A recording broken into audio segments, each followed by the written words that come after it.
Hey, it's our news roundtable with educator and entrepreneur Steve Blank. We finally got him on the program. I love him. Brian Kennish is here, the founder of Disconnect. He's always got insightful things to say.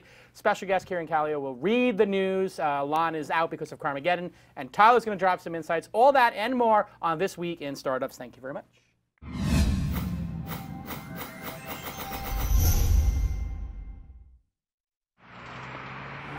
That's what it's all about, man. They said money is the root of all evil. What? Funny how it feeds my people. Yeah. We ain't gonna live like equals until we get the money, spend the money, and defeat you. Yeah. Money is the root of all evil. What? Funny how it feeds my people. Yeah. We ain't gonna live like equals until we get the money, spend the money, and defeat you. Introducing the newest members of the This Week in Startups producer program.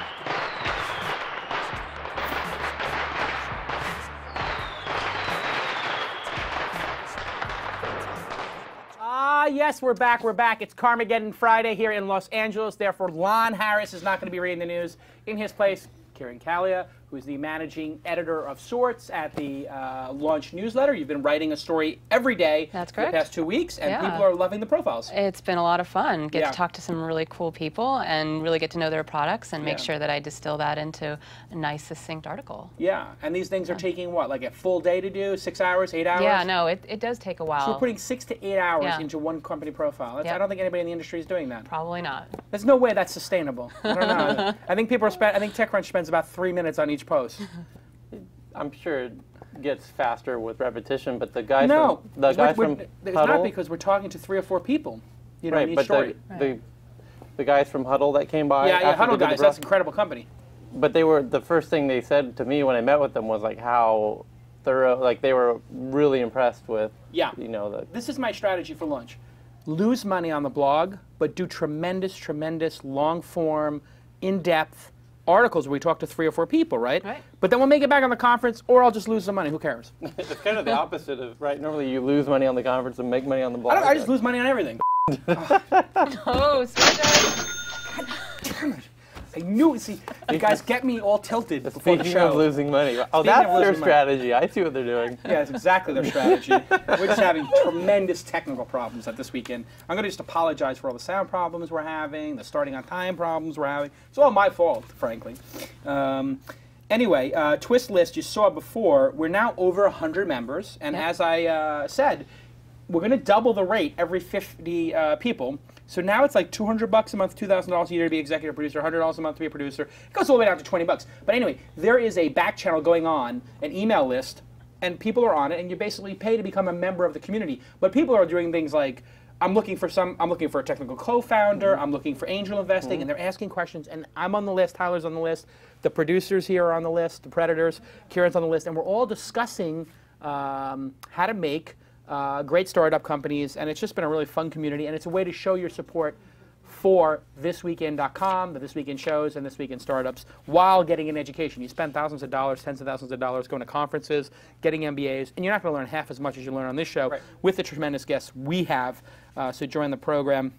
And today on the program, we've got 2 amazing people. Steve Blank, who I've been trying to get forever. He's just an amazing blogger. I never know who Steve Blank was, but then I started reading his stuff. This guy's a genius. I love this guy. And Brian Kennish of Disconnect is going to be on. But I'm really, really stoked that Carbonite is now sponsoring the program. This is another one of these amazing gets, Mo3000. I give him a hard time, but he's the most competent person in the organization at this point. You know, like I said, Mo, sell the show out. And he brings it. And I said, get me Carbonite, because I use Carbonite. I was using another backup program, but it had caps. And so for me as a user with a lot of files, I can't use a program that has caps. Carbonite is unlimited, and it works. It's awesome. I use it, and I didn't realize this, but now they've got a business plan, Carbonite for Business, for as little as $229 a year. They'll back up everything on as many computers as you have, wherever they are. Awesome. You can start a free trial with Carbonite. It's the backup software that I use and I've used for a while. With the offer code TWiST, T-W-I-S-T, and you'll get 2 bonus months with your purchase. Carbonite is really amazing. You just load it, and you're... God, I got to stop cursing on the show. How much is it a curse now? Is it 10 or 20? I don't remember. 10. I owe 20. I owe you 20. No, I took it out. I got to put 20 in the jar. Now I'm 40. Cash out of pocket. Sure. Yeah. Anyway, you have all this stuff on your computer, and you're going to lose it at some point. You know that's going to happen. Just click, boop, Carbonite, backed up to the cloud, and you're done. Don't risk all those great memories, your photos, your documents, everything. I'm a backup junkie. I back up everything everywhere. I got a Drobo unit I back up to. I got Carbonite I back up to. You are definitely a redundancy junkie. Yeah. Ridiculous. And then I've got my Evernote where I put documents. I got my Google Docs where I put documents. I back everything up. You got your Backupify that backs up your... I got Backupify that backs up my cloud stuff. I'm backup crazy. Yeah. I'm backup crazy. And I'm crazy about Carbonite. And you'd be crazy not to use Carbonite. We'll come up with something. You need a... I'm Carbonite crazy. I need like an I know, yeah. DNA email.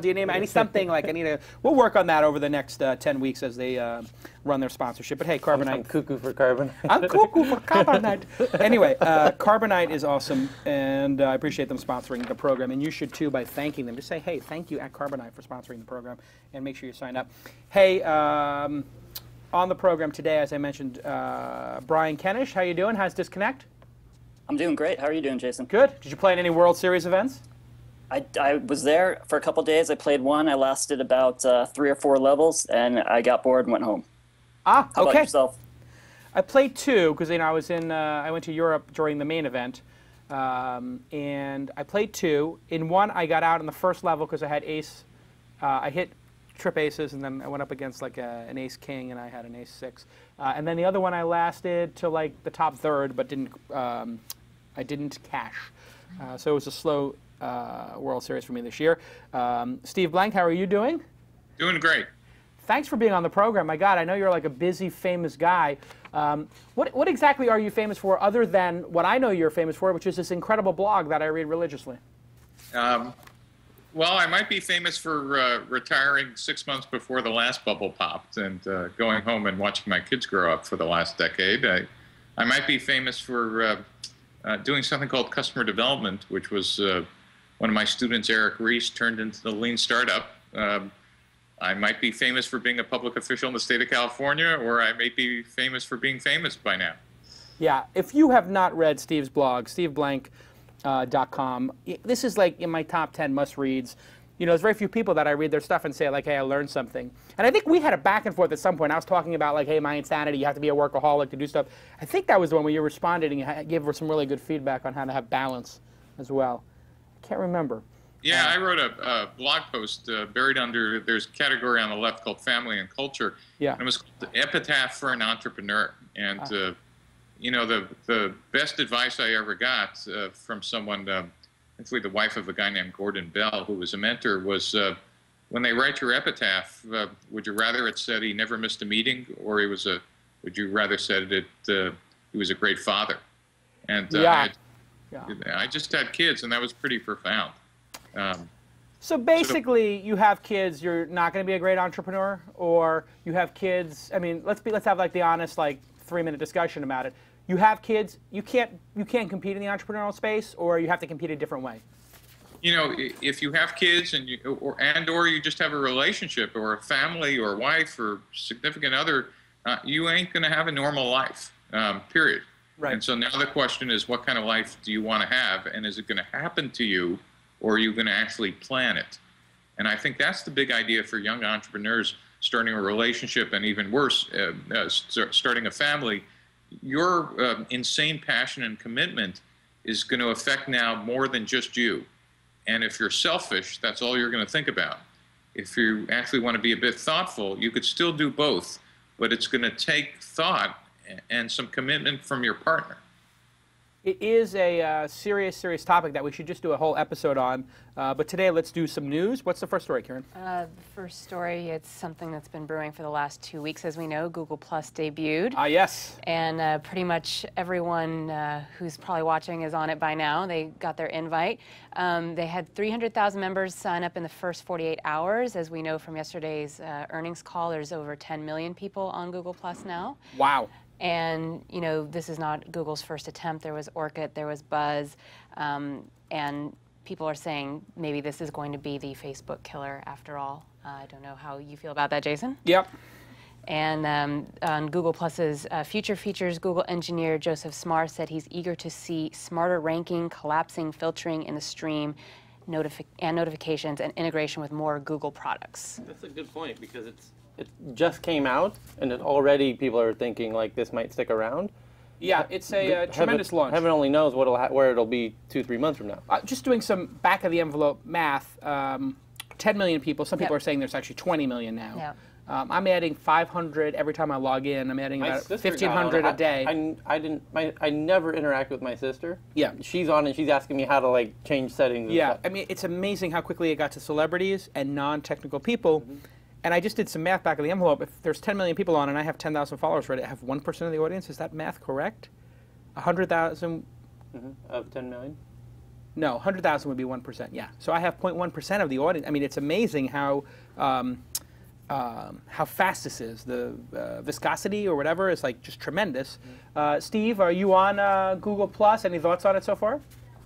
I am. I think the biggest thought is what differentiated this from Orkut and Buzz is there seemed to be a couple of engineers who actually decided to get the hell out of the building and talk to customers and understand what was the fundamental thing that made people join Facebook and what was missing.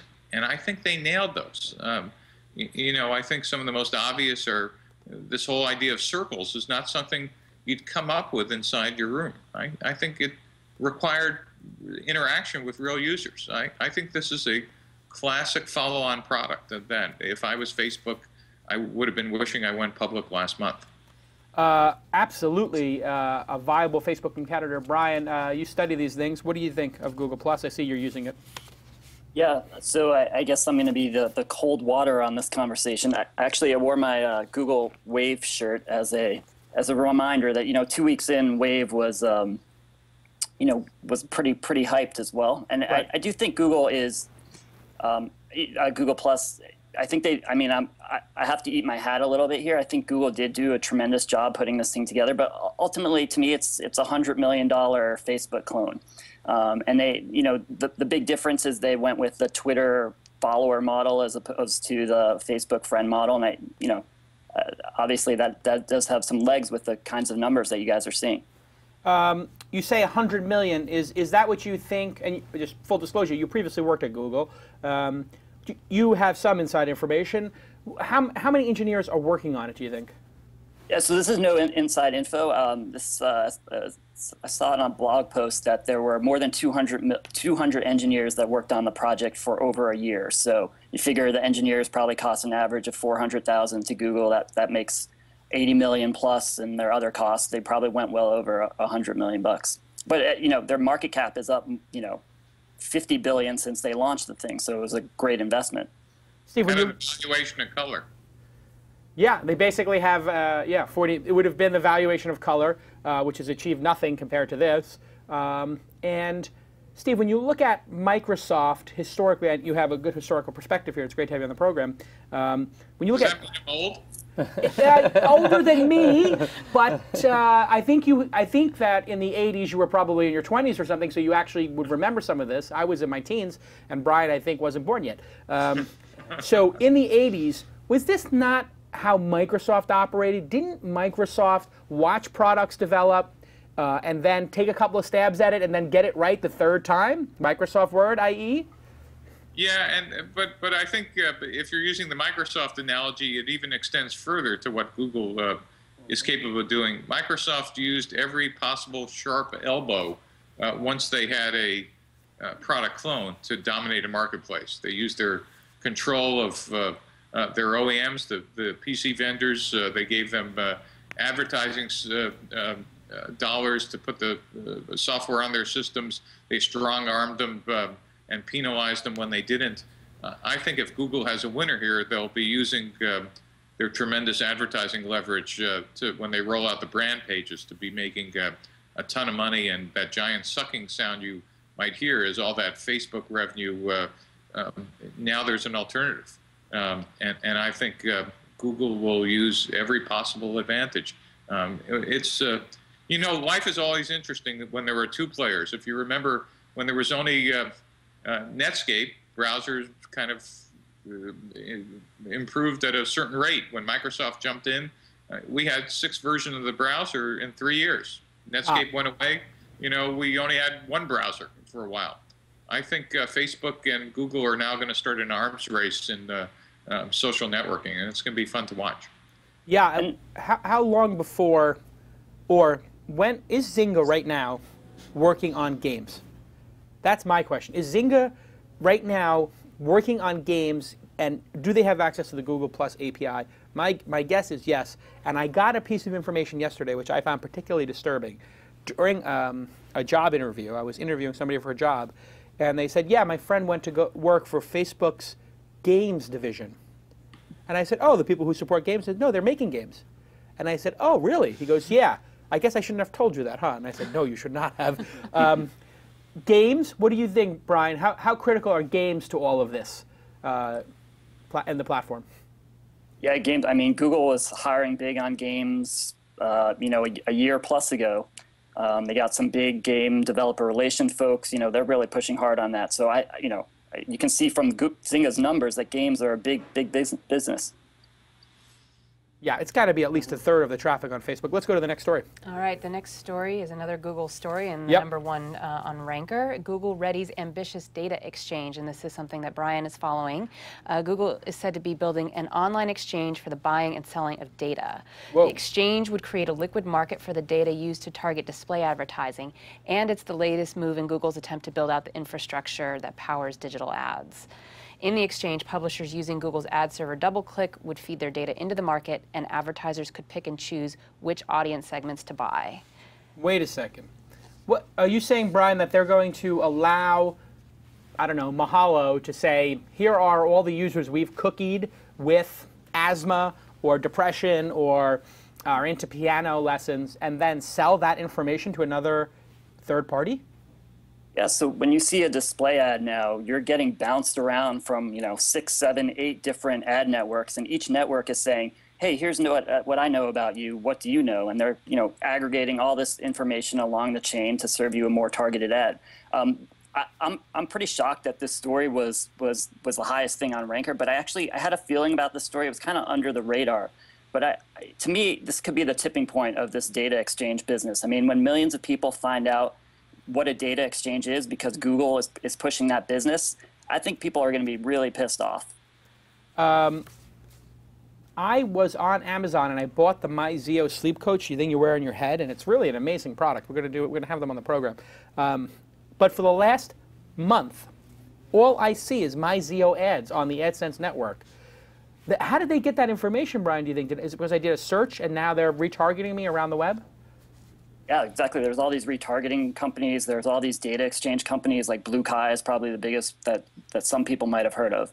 But like I said, when Google gets into this business and people really find out what the business is all about, and your data, you're being tracked all over the web, your browsing history, and companies are trading and selling that information. Steve, do you think they've gone too far? Is this going to result in a huge backlash, government intervention? It feels like maybe we're pushing the envelope a little bit too far. I think you need to look at it from two places. Google now has almost every part of the ecosystem: DoubleClick, AdMail, Invite Media, TerraSent, and from their point of view, it's absolutely makes all the sense in the world. I think your question about government intervention assumes the government actually intervenes in anything relevant in this decade, and I've not been overwhelmed with their ability to do so or even understand the changes. It's probably making people at NSA happy because there's only one source they need to tap into now to build a great profile for you, but the SEC or somebody else or FTC might understand what's going on here in another decade. So I am less worried. I mean, this is pretty sophisticated, esoteric stuff, and our government has yet to figure out that we had a housing meltdown and hold anybody accountable there. So I'm, So unless what do you think, Tyler? You had something to add to it. I had a personal odd experience being chased around the web by a Nordstrom men's sale ad for the last few weeks. It was almost spooky. It's becoming noticeable. Yeah, and I think that is the tipping point, isn't it? It was like a helicopter chasing a bank robber. I was like, I couldn't hide from this thing. Yeah, and it is the point of disconnect, is it not, Brian? Not to give a plug for your product, but explain to the audience who doesn't know what disconnect does. Yeah, so we have browser extensions that prevent your browsing history and search history from landing on these servers that ultimately use it to sell and target advertising. and it's disconnect.me, I believe. And Yes. you install it just through a... Yep, one-click install in Firefox, Chrome, Safari. Are people understanding this now? I know you worked on the Wall Street, you were an advisor and mentioned frequently in the Wall Street Journal series of pieces on privacy, which I thought was exceptional. I think some people in our industry didn't like it because they felt they were ill-informed, but I felt that was the most informed pieces I ever read in mainstream media. So as uninformed as people claimed it was still the most impressive effort I've seen to date, so I applaud the Wall Street Journal for that. But do you think people are starting to care? I'm sorry. Yeah, are people starting to care, Brian? Yeah, I mean, so first, the Wall Street Journal folks are definitely not uninformed. I mean, they have some of the most hardcore, privacy and security advisors. It's hard to convey this stuff to a mainstream audience. I think, we have 250,000 7-day active users. We're a 3 or 4 month old startup. So I think there is a segment of people that care about this stuff, and it's growing. But Steve, your belief is government can't possibly understand this in enough time to intervene or do anything. What's to protect the consumer then? I mean, if they're not intelligent enough to get it, and it's too esoteric, and they won't install Disconnect Me, and it's going to be a 5% of the audience thing, does there have to be some massive compromise and data compromise, or data leak for people to actually care about this? Does it have to start impacting them with phishing, like phishing and viruses did, where it actually shuts their machine down? I think it happens when products become less and less useful to the consumer, and someone gets smart enough to offer an alternative. I think once your search results become meaningless and gets trashed, or once you're being followed around the web, I think Disconnect.me is a great example of a utility that does that. But sometime when someone offers a complete alternative service that does that, and it's painful enough, people will vote for their feet. I think one of the, I hate to tie this back to your earlier story, but one of the reasons why I think Google Plus is going to win is it actually satisfies some needs that just aren't satisfied by Facebook. And once you offer people an alternative, they get to compare. Right now, there's no... One thing it also does very well is figure out who your friends are, your family are, and your acquaintances are. Will they use that data eventually? Well, of course. I mean, the interesting thing that I think they're doing is this moat strategy we've talked about before on the program, which is take any other product out there, make it free, make it better, make it faster, make it more feature-rich, but under-monetize it, and then undercut your competition. They're doing it with Google Docs versus Microsoft. They're doing it with Android versus iOS. They're doing it with Chrome versus IE and Firefox. And now they're doing it with social networks versus Facebook. And Steve's right. The pent-up demand for an alternative to Facebook has been growing for, I think, 5 years. The last time they had a viable competitor was 5 years ago, when MySpace was even in some way, competitive. I don't think they've ever really been competitive, but let's do the next story. All right. Number 3 on the ranker list was Netflix's price hike. Netflix's yes. prices are up. Yes, we know a lot of people are not too happy about this. The new pricing policy allows customers to choose only DVDs or only streaming for $7.99. If customers want both the DVDs and the streaming, their price is going to increase to about $16 a month from about $10. So up 60% to get the DVDs in the mail. And the streaming. Yes, but Right. what they clearly want you to do is to stream. Exactly. And of course, we know that part of the reason people have been doing both is because the full selection of what they get on DVD is not available on streaming. That's the frustration for Yes. me. It's like every time I want to see a film, it's not available on DVD. So is this, I guess, Netflix's way of pushing the streaming revenue so that they create the demand for the movie studios to crack and give their inventory? Is that what's going on here? Anybody have any thoughts? I think they just are tired of the whole cost associated with all the mailing and everything. Well, there is a cost associated with mailing. What do you think, Steve? I think anytime users see a price increase, hopefully there was some strategy discussion long and hard in a boardroom about what is it they want to accomplish. And I think, pricing kind of reflects their strategy, which is to move people to the lowest possible distribution costs for them. I think it also solves some of the issues they have with Hollywood. But good for them, because it's kind of painful to watch Blockbuster just totally blow it, right? Yeah. When they had it right in their lap. And Netflix started out all mailing DVDs, to see them shift over to the streaming. It is kind of interesting. I think it's a testament to the founder, Reed Hastings, that he is intelligent enough to realize that somebody is going to move his cheese. That's right. And if he doesn't, he's got to, cannibalize his own. That's right. So he's doing the painful thing right now. This is what it looks like, by the way, because people always complain and criticize big companies when they don't innovate and figure it out that the next wave is coming. Right. Well, he is, and this is what it looks like. And of course, they're going to complain and If you want to cross the chasm, some people are going to get hurt. Right. Some people are going to complain. My God, this is a hard journey. Yes. But they're going to be able to take this money and buy. They can't afford to buy the movies. I think that's the problem. The Hollywood studios are like, if you want to stream this stuff, you have to pay a lot of money. It'd be interesting to see if Netflix gets to a point where they go up to Sundance and they start financing some films on there. They're buying them on the back end. They're not financing them up front. But I agree. I think YouTube and Netflix could finance the entire independent film area, and that's what this could actually result in. Is if the movie studios don't be careful, they may turn these guys into studios. And YouTube, I think, is borderline a studio already. It's getting there. It's getting there. Have you guys used those box machines that are in the 7-Elevens and stuff? I wonder if that has anything to do with, I know whenever, on the rare chance that I get a physical movie, I'll get it from like a 7-Eleven rather than from, online. Yeah, you're referring to the Redbox phenomenon, which is $1 to rent a movie or something insane like that. And I agree, like for people who are casual users, this is almost the innovation in a way like the Apple Store is, like actually going back to physical. I don't know why Netflix doesn't do this, where you could lightly court people with these units. Why would they test that? Why don't they just buy Redbox? I'm sure they did. Well, yes, they could actually buy Redbox, but I think maybe it's too many confusing offerings. Steve, how much of the confusion, how much confusion can consumers take with these products, and how does that play into management's decisions in your historical perception? In being old again. Yes. So one of the, I think you nailed it earlier. Would you rather be Blockbuster or would you rather be Netflix? And then, would you rather be MySpace or Facebook?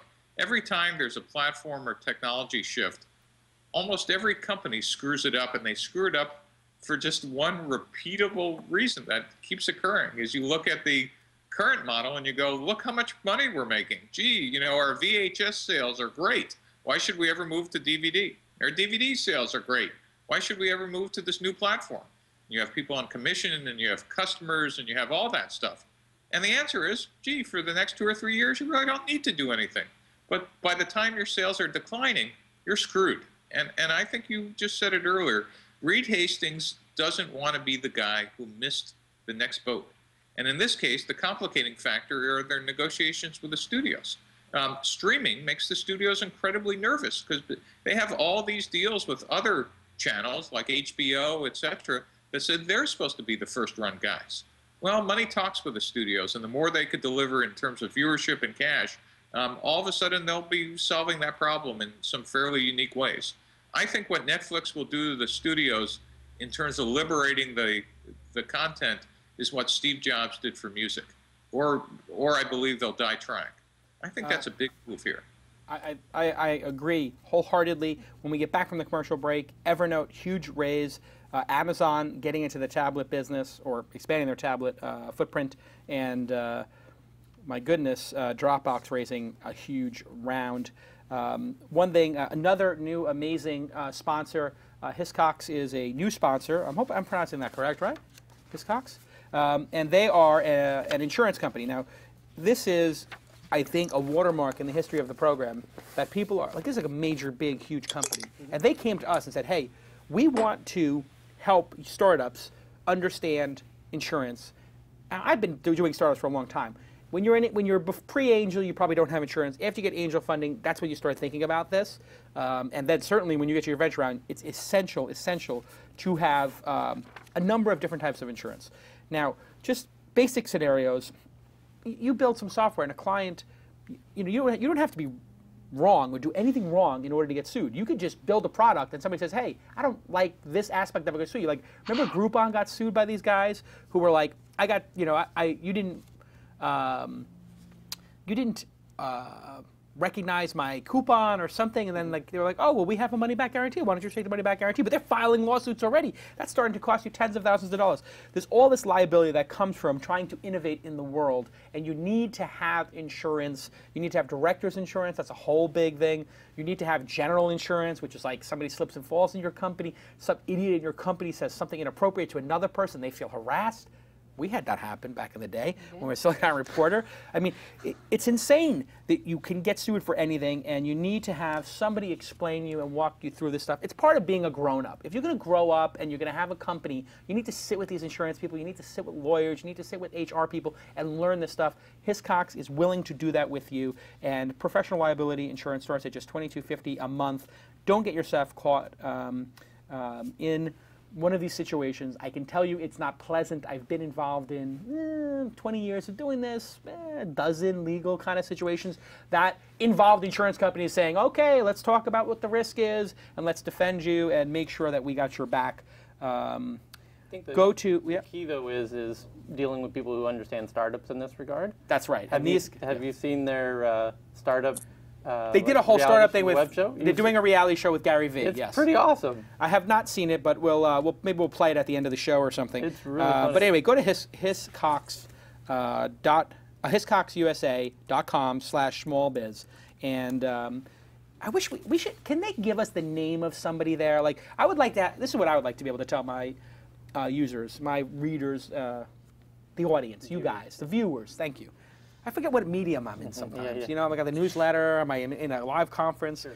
Anyway, you guys, for you guys, I would like to just have some guy's name or some gal's name. Can I just have like, oh, Jody Smith works at Hiscox, and here's her email address. Just talk to her. That's good marketing when you have something like that, when I can just give them the name. But anyway, these guys have a long history of supporting startups, and they've got this web series, like you said, and it's called Leap Year, and it's got a cameo from Gary Vaynerchuk, which is really cool.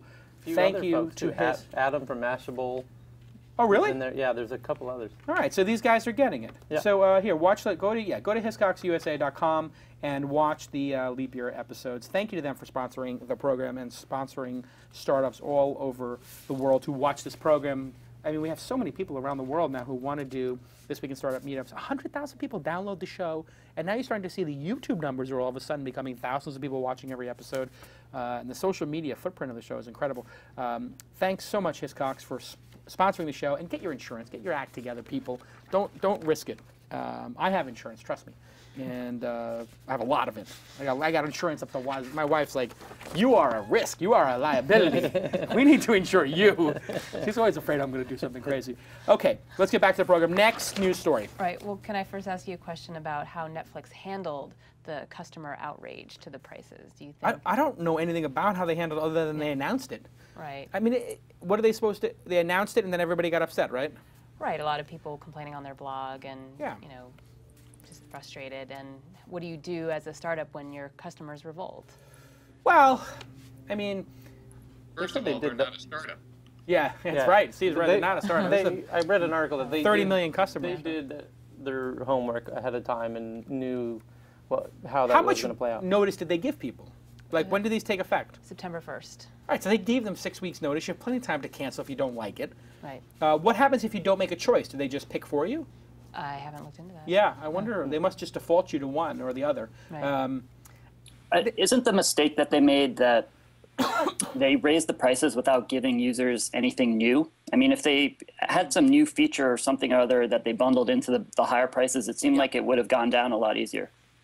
Yeah, just change is hard for people. I mean, it's like, look at the AT&T and the Verizon going off of unlimited. Look at that backup company I used to use going off unlimited, and yeah, it sort of pissed me off. But there's really nothing you can do, I think, except communicate it and talk to them. I think they're a really smart company, and I think they noticed that there's two types of people who stream and people who get it through the mail. Did they do a message from the CEO? Like that's what I would have done. I would have sent a video from the CEO where he looks in the camera and says, "Hi, I'm Reed Hastings. I'm very proud to have you as a member of Netflix. I hear so many families giving me stories of how much they enjoy Netflix and what a great value it is. We've got a problem. We're spending a lot of carbon and money sending you these DVDs. And the world has changed. A lot of you guys are capable of streaming them. But the expense of sending DVDs is just getting out of control. And the movie studios are charging a lot for the streaming. So we've got to shift all of you guys over to streaming so that together we can get this valuable inventory from the studios and stream it to you, which is faster. I mean, you guys don't like to wait for the DVDs. You guys don't like to have to mail them back. You don't like the fact that we're burning all this paper and that we're burning all this carbon that's bad for the planet. So together, we're going to have to make some hard decisions. And one of those hard decisions is to go streaming. But I encourage you to do it because it's better for the planet, and it's going to be better for you ultimately because your kids are going to get to watch these movies instantly. If you got a hot date coming over, you're going to get to watch these movies instantly, and you're going to be able to Mac a lot harder if you got all this great inventory in your streaming thing. You probably leave off the last part. But I did good for the first 2/3. That's what you got to do is you got to look your customers in the eyes and say, hey, listen, use Carbonite. Use Carbonite because I use it. That's what you got to understand how to sell. Yeah. I know Reed. He's a good guy, but I don't think he knows how to sell and look in the camera. You should hire me. I'll do it. I'll do it. You already did. I just did. There you go. Message to Reed Hastings. Hire Jason as a spokesperson. Okay, next story. Okay, next story is the Dropbox 5 to 10 billion valuation as they are seeking to raise somewhere in the neighborhood of 200 to 300 million. It's been reported, right? How many customers they have? 4 million. They have 4 million customers. Users. Yes, 4 million users. See, people don't spend enough time differentiating the two. Like, there's a huge difference between Yo, a user I got and like a 8 customer. billion hits on my website. Right. Right. Okay, anyway, keep going. Right. So they last raised 7.2 million, and the new valuation will make it one of the highest valued private tech companies. Twitter right now is raising money, and it's valued at supposedly 8 billion. Right. So it's not a bubble. No, it's not a bubble. Right. The service was recently criticized for updating its terms of service to make it clear it will hand over your files to government agencies if they have a valid subpoena. Sure. So that's the other thing in the mix. I know people involved and around this company. It's a tremendous company, and you know a company is great when, like, my wife is like, "Oh, our accountant set up a Dropbox for us," and I'm like, "Our accountant?" Like, first of all, my wife is using Dropbox. What? And then the accountant is using Dropbox.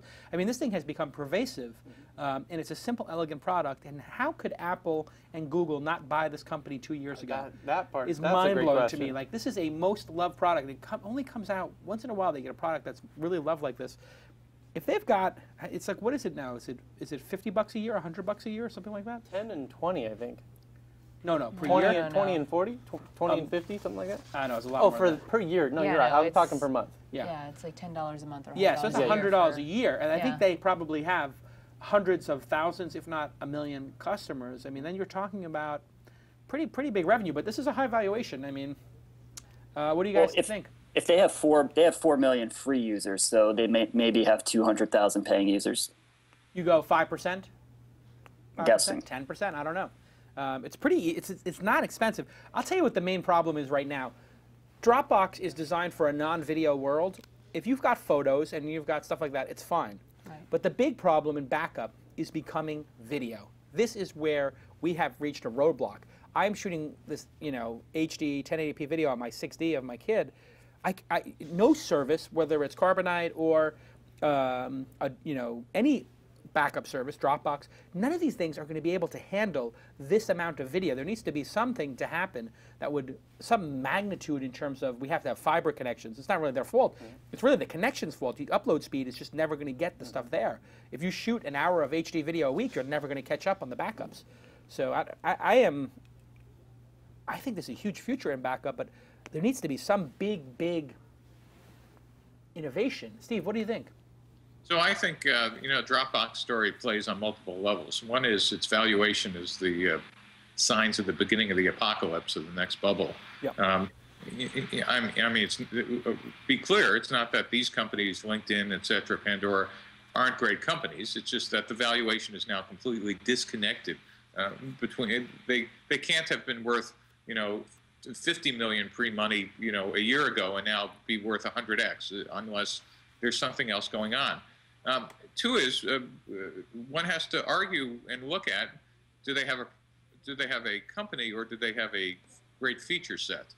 And that is this something that if somebody really cared to knock off after a pre-IPO bidding war between maybe Google and Apple and acquiring them, does somebody acquire them? Do they go public, or does somebody just put another 100 engineers on the problem and it's part of OS 8 or part of another? Yeah, that's a very good point.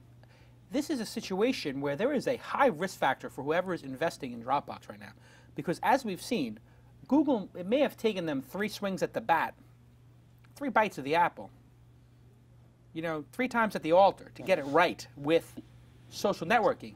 But boy, when they get it right, it is fluid and it is fast because they have that huge base. Can you imagine if they actually ever launched the Gdrive, what that would do to Dropbox? And why does Apple not have this product? They just built this huge data center. It's supposed to be here next week with Apple, the AirDrop thing. You think they're going to have it just built in? Yeah, Apple's pretty blatant about that. What do you? I think if you think about the game Dropbox is playing, the next move you do is you file for an IPO, and then you dangle that in front of Google and Facebook, and you pray that one of them takes it, because you understand what it takes to be an independent company with essentially just a great feature set, but nothing usually defensible. They don't have enough users yet to be usually defensible. So strategy-wise, Steve, you're saying company raises at a high valuation, working off of the offers from Google and Apple and Microsoft, whatever it is. So they use that interest to raise at a high valuation. They then double down by filing for the IPO, put that into the acquirers' faces and say, hey, now we're going to have even more capital, more cash. We might extend into your business. Maybe we'll expand our product line to maybe more similarly match yours. This is a pretty tried and true strategy, is it not? It's the cojones the size of grapefruit strategy. Yes, it's the grapefruit cojones. I think that's like an insight from Tyler. Almost going into Tyler category. Let's go to the next story. Dropbox also has a lot of data. They could definitely do something with that. Well, that is interesting. What do you think? Seems like you could do some interesting advertising with all that data. Yeah, you could also do something in terms of publishing data. Like you have these businesses like DocSoc and Scribd. Oh my gosh! So if I right mouse click on a document and I hit publish and it makes a web page out of it, why wouldn't they do that? Or you can have. Or what about collaborating? No. Give them the premium set for free if everything that's in there is exposable. Yes, it indexed. Yeah. But no, I'm just saying. You look at the the DocSoc. We're friends with Jason. Obviously, he sits in and co-hosts. And you have Scribd, right? These guys have made a business out of publishing PDF-style embeddable stuff. Well, that's a feature that if you right mouse click on a PDF or a document in your Dropbox to make that public, or what if they buy one of these like Zoho Office or one of those Google Docs competitors, and they just say, F it, let's publish this stuff, let's have collaboration tools. So hey, we got a Microsoft Excel document you put in here, open it up in Dropbox, and Dropbox now lets you edit it. They should just add the editing suite. Now they're an Office competitor. My God. I wonder if that's what they're planning. I mean, they're raising 200 to 300 million. They yes, have they could big easily. plans. They must have some big plan going on here. All that stuff you mentioned, though, is free. It's hard to compete against free. Well, but though they already have the paid model for the storage. So if they do that as their moat strategy, they've basically taking on taking on Microsoft and Google with making that free. It's very interesting. Is how much is your product loved? Evernote is also now, which is also in the Sequoia portfolio, which is ironic. But Evernote, to me, and Dropbox, I use both products, and I'm kind of like, wait a second, the overlap here is becoming tremendous. Why don't they merge these two companies? Because Evernote is like the front end to edit the documents, and Dropbox is the great storage solution. The amazing thing about Evernote is it encrypts all your stuff and then syncs it across your iPad, iPhone, Android, and multiple computers. I'm in love with Evernote. I think Evernote's better than Dropbox. I use Dropbox way more than Evernote. Really? You don't use Evernote, though? Because of the simplicity. Okay. I use I don't even feel like it's an Evernote competitor. It's slightly simpler. It's like SpringPad. Interesting. It's just a bit simpler. I don't need the Kirin, let's segue. Let's segue over to Evernote. Let's talk about the Evernote raise, Yeah. led by Sequoia Capital with participation by Morgenthaler Ventures. CEO Phil Libben said the company has no plans to be acquired, and he'd like to see Evernote still going 100 years from now. Yeah, that's the new shtick from Yeah. CEOs. Always when you mention somebody who's been on the program, say the number of the episode so users know. Okay. Somebody look up the episode. Anyway, go ahead, keep going. It was episode 101, 2, something What are like you, that. Lieutenant Commander Data over here? You're like, oh, actually, I think that was. Mo's going to come in. Okay, go ahead. Okay. Finish up. You got to end with a punchy question. Yes, this brings their total raise since their angel round in March 2006 to 95.6 million. Right. And here's Roloff the big. Bota Yep. of Sequoia joins Roloff Evernote. Bota. 101. Bota. Whoa, nailed it. Hey, Keep going. I speak Dutch. That's a Good. Dutch name. Also joined Evernote as a board member. Oh, So wow, big deal. what is Evernote going to do next? That's a pretty good segue. We got to have a really punchy Yeah. question. What do you guys think? You guys use Evernote? Any thoughts on Evernote? Nope. Not an Evernote user. What about you, Brian? I want Evernote for I'm not. dummies. No Evernote user. I'm surprised. Evernote is like I would. so I addictive. tried every time I try. It's just got a little too much functionality for me. I want it a little simpler. It is a little bit, but if you take the time to understand, it's Maybe. It's It's like pretty Salesforce. epic. Salesforce, same way. It's like incredibly a little intimidating at first, and then once you get in it, you love it. I Yeah. understand that. But my mom and my sister and my They're aunt never and going to use uncle- Evernote. You're No, right. but they need it for. Yeah, you're right. All right. Aren't there the adoption numbers between Evernote and Dropbox extremely similar? I think they are because they both have a very viral component, which is you invite somebody to a document on Evernote, you invite somebody to a folder on Dropbox, and it just virally spreads like a virus. Yeah, and they both give you a nice taste. You know. Oh, it's free. Yeah, I mean, as Phil said on the program, I said, what's the difference between like the paid and the free? And it's like, the paid means you support us, and the free means you don't. And I was like, oh, is that the feature? He said, yeah, the feature is, it's like sort of like the TWiST program. Like, what's the difference? I gotta say, Dropbox has one of the most clever viral components ever, though. Once you hit, they'll Yeah, give yeah. you more free space if you Yeah, tweet it. I tweet that all the time. I I'm do like, too. oh, yeah, sure, I'll tweet it. And I got like 7 or 8 people Yeah. signed up for it, so I get like an extra 3 gig a year. Yeah. Let's go to the next story. All right, next story. Spotify launches in the U.S. The Oh, yes. long-awaited launch was just yesterday by invitation only, or you could get in with a paid subscription. There's the 3 tiers, a free service, Yeah, a pull it up. $5 a month subscription plan where you have unlimited music and no ads, and the $10 a month subscription allows you to use it on any device, not just your desktop. In June, the company closed a Series D of $100 million from Kleiner Perkins and Excel Partners. They've raised a total of $183 million now. They launched in Europe in October 2008, and they have over 10 million users there, more than 10% of whom pay for the service. Is it going to work here? It's going to be huge here, tremendous. It's a great product. Have you guys used Spotify yet? What do you think? Unlike Dropbox and Evernote, I am a big, long-time Spotify user, and I love it.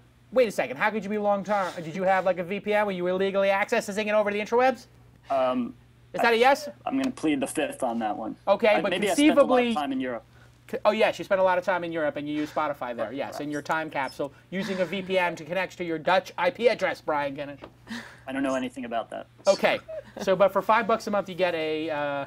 I mean, this is the thing. If you want to, I'll tell you another thing. If you want to get a really good IP address, get an IP address from England, the UK, and you can watch the BBC. The entire archive of the BBC is available to BBC residents, but you can't get it around the world, right? Because whatever licensing issues or whatever. But it's only for people in England. So you get this incredible archive of every Doctor Who episode, every blah blah blah, whatever you know. Are you being served?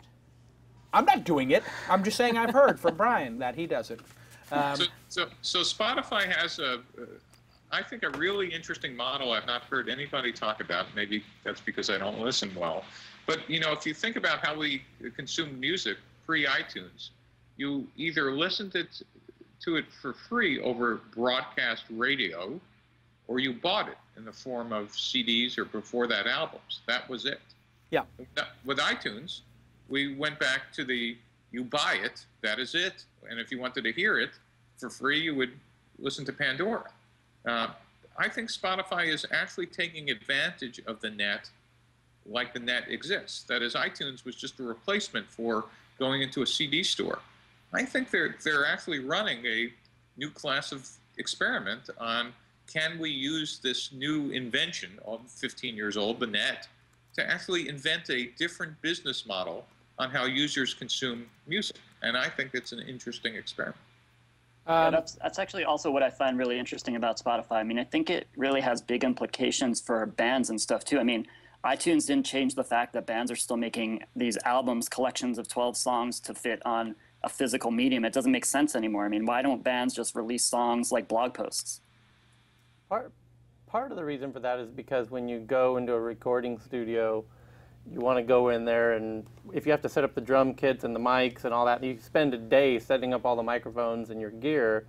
You might as well record multiple songs instead of one. But you're right, you could release those, you know. The really killer feature Separately. is playlists. The playlists are amazing, and you can share them on the web. Right. And if you go just type in Spotify playlists around the web, you'll find all these different sites. Like here, where people are doing like the top 50 charts, and people are taking the charts and making them into playlists or artists, so you can get like, hey, I want some Bob Dylan covers or whatever. And it's amazing the amount available. Now I wonder if, best of Bob Dylan, Bob Dylan rarities, Bob Dylan headache. I mean, it's like people just spend all this time building these playlists, and then they're sort of transportable around the web, and they're social. And you know, Sean Parker's got his fingerprints all over this. He's very involved, and he did all the. I know Sean. He did all the negotiations with the U.S. Music labels, and there was actually, I can't confirm any of this, but there was talk of him buying one of the labels, which is super interesting. If they weren't going to sign on? No, just because he's got billions of dollars now from his Facebook stock, and some of these, you know, people want to back Sean Parker, and rightfully so. The guy's got his fingerprints on 2 or 3 of the best ideas of the last decade or two. They were going to back him to buy some of the record labels and just be like, hey. And he called the bottom for it. He's like, listen, the record industry's never been so far at the bottom that now's the time to buy these companies and make them into something more interactive. But the social sharing and the stuff is what's going to make this very viral and be very successful. Let's do the lightning round. We're 50 minutes in. All right. One person per story will give some feedback. All right. Amazon to release Android tablet by October. Wall Street Journal has reported that Amazon plans to release an Android-based tablet this fall. It'll have a 9-inch screen and will run an unspecified version of Android. It plans to outsource both the design and manufacturing of the first device, but is working on another version they're designing themselves for release next year. Of course, we know the iPad is the leader in this category, having sold at least 20 million iPads since the launch last year. So Amazon is going to launch a tablet, which is different than the Kindle, but will have Kindle software on it, I guess. So it'll be a Kindle alternative using the Android operating system for people who want to have more than just a book reader. Is that the strategy we're thinking, Steve?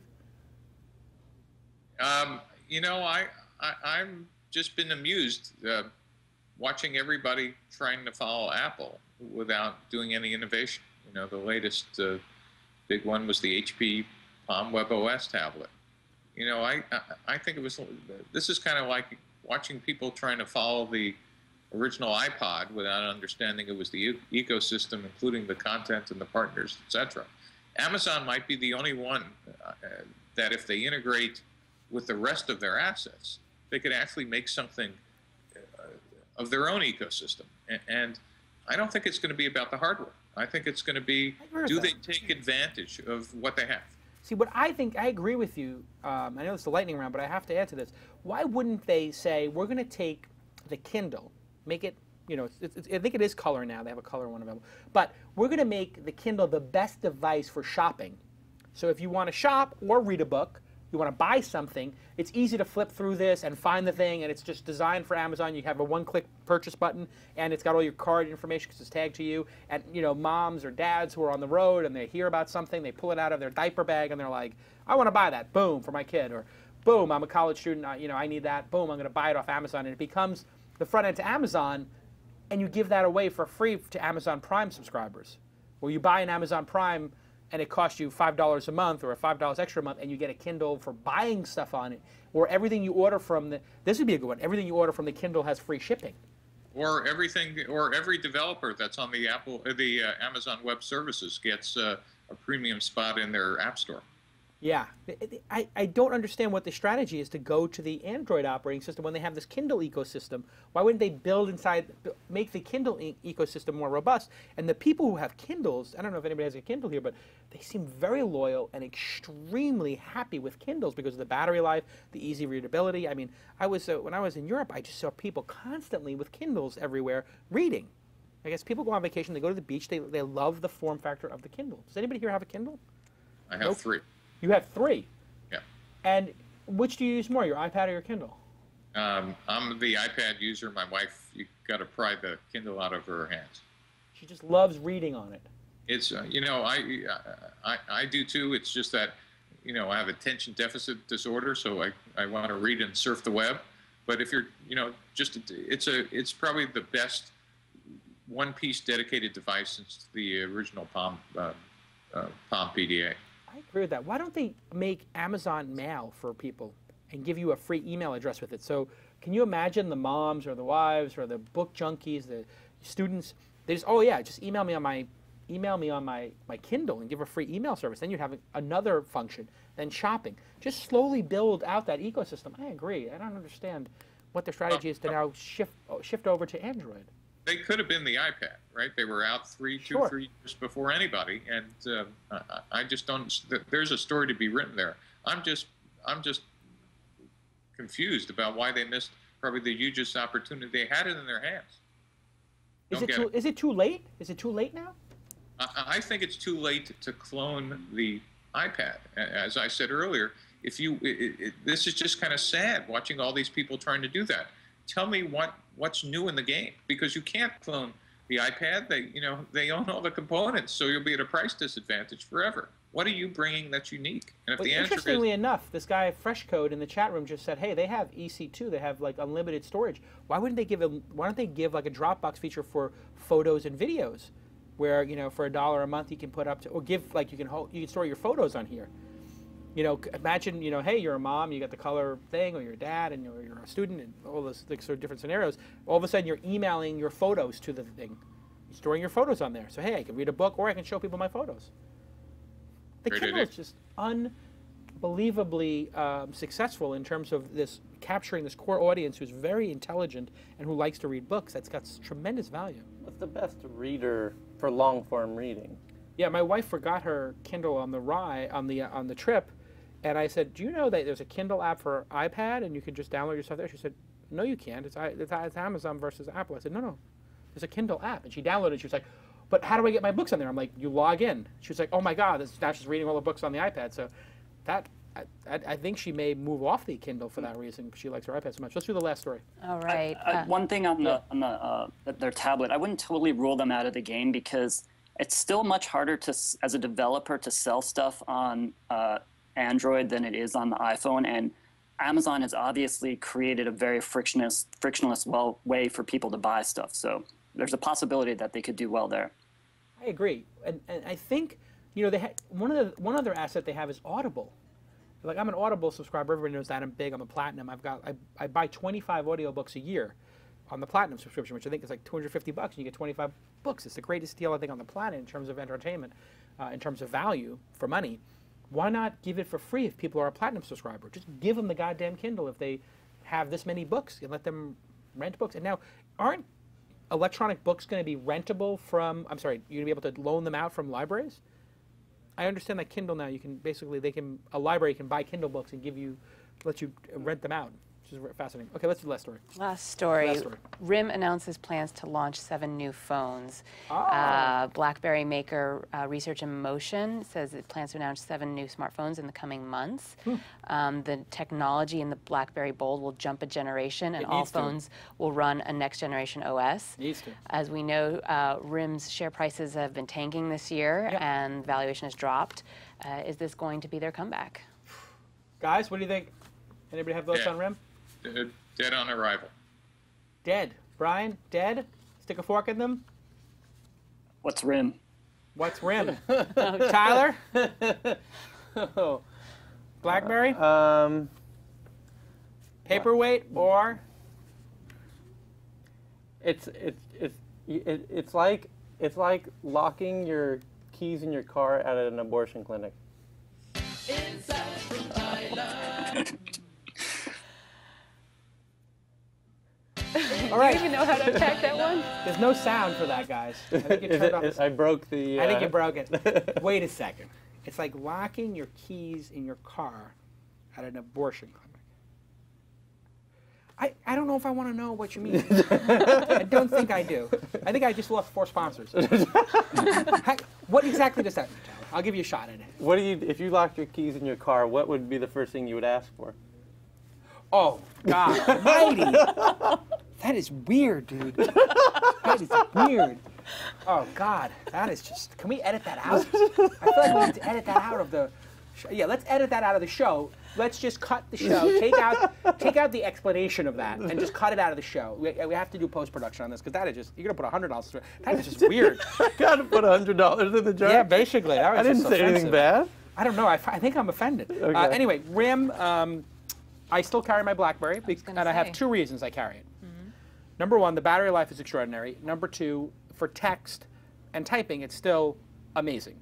I bought the Motorola Pro, which is like the one with the keyboard. It's the worst phone I've ever owned. It lasts 2 hours on battery. It's constantly freezing. It's constantly crashing. Android's a disaster. The Android OS is a disaster and slow, and you have to like have a PhD in engineering to understand how to use this goddamn phone. It's terrible. I don't know if anybody's an Android fan, but it's the worst operating system I've ever used. I need a keyboard. For the love of, I mean, Steve Jobs, just give me my goddamn keyboard so I can be all in the, and I'll be an iPhone. But I can't type on the goddamn iPhone. You need to have a keyboard. If somebody would make, this is what I tweeted to RIM, and they responded back, like we're listening to you. And I said, just make a device that has no browser. I don't need a browser, or if you do have a browser, like make it like a text-based one where you rip out all the JavaScript, or RSS reader, iPod player, email, Twitter, status update. That's it. Just strip it down so it's as long battery life as possible, as fast as possible for typing, and getting my message out. And I saw Tony Hsieh from, I saw him at the FOA conference, and we're talking, and I said, what are you doing? And he said he was using, what's the original email client that people use, the text-based one? Command line. DI? What's it called? Pine? Pine. He's using Pine to do his email. Oh. And I'm like, Tony, you're using Pine to use his email? He's like, yeah, look how fast I am. Ba, ba, ba, ba, ba, ba. And I was like, really, that's interesting.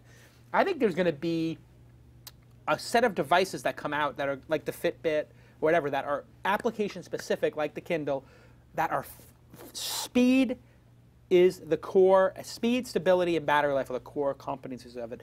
That is the core competency of BlackBerry. The BlackBerry Messenger is fast, it's instant, it's stable, the battery lasts forever. They got to play to their strengths. They should just come out with a device that is like, this thing lasts for 3 days. It's the fastest email client you ever had. It's the fastest for updating your Twitter. It's the fastest for updating stuff, fastest for reading, done. But they're a disaster of a company. They're leadershipless, it seems, as from those memos that people were sharing inside the company. So I feel bad for RIM. I love it. Okay. Thank you, Steve, for being on the program. You're an awesome guest. Great insights. And everybody make sure they follow at SGBlank and go to steveblank.com and subscribe for that. Any other plugs? You got a book coming out? You got speaking at a conference? Are you in Spain right now, Steve? I just got back. Oh. I have a book called The 4 Steps to the Epiphany, which is kind of the handbook for customer development. And I teach at Stanford and Berkeley. Hopefully I'll see you there or on the web at my blog. Awesome, awesome. What a great guest. And we just have to have you on for an interview at some point. Brian Kennish, of course, is at BYOOGL, Bugle, on Twitter. And E at the end. E at the end, yes. BYOOGLE on Twitter. And go check out disconnect.me, which is awesome if you want to save yourself from being bought and sold on the new Google Marketplace that he told us about today. I just installed it. Awesome. It's pretty cool. Carbonite, hey, thanks for sponsoring the program. I love your product. Thanks for producing a stable, great product that I use and love. And Hiscox, thank you so much for supporting independent media like This Week in Startups. Everybody go get your insurance. Make sure that you don't get your ass sued. That's not a $10 swear jar, right? No. I can say the word ass. You can say ass. Don't get your ass sued, man. You need to have Hiscox helping you out. You need them in your corner. HiscoxUSA.com. I think it's like the first and last episode they sponsor. Like after. Don't get your ass sued. Don't get your ass sued. HiscoxUSA.com. Did you see the Domino's video I posted on my thing today? Did you see that? Yep. So great because I'm writing all these comments. I've been like, it's basically a Domino's video where it feels like it's a social media video. Like we're listening to our customers, we're doing focus groups, and this guy's like going on, and then it ends with American History X, where basically the chefs at Domino's come to kill the guy in the focus group who didn't like whatever. But I wrote about it with using all these buzzwords, talking about social media and the elegance of this meta, dichotomy between, meme spreading and the user-generated, mission statement, and talking gibberish. And then everybody started responding to it because they only watched the first half of the video, debating these nonsensical words about social media. And then other people are like, did you watch the whole video? Because at the end, he breaks the person's jaw and teeth on the curb, like in American History X, which is the most disturbing film ever. Anyway, what a great program, and we'll see everybody next time. Take care. Take care, guys.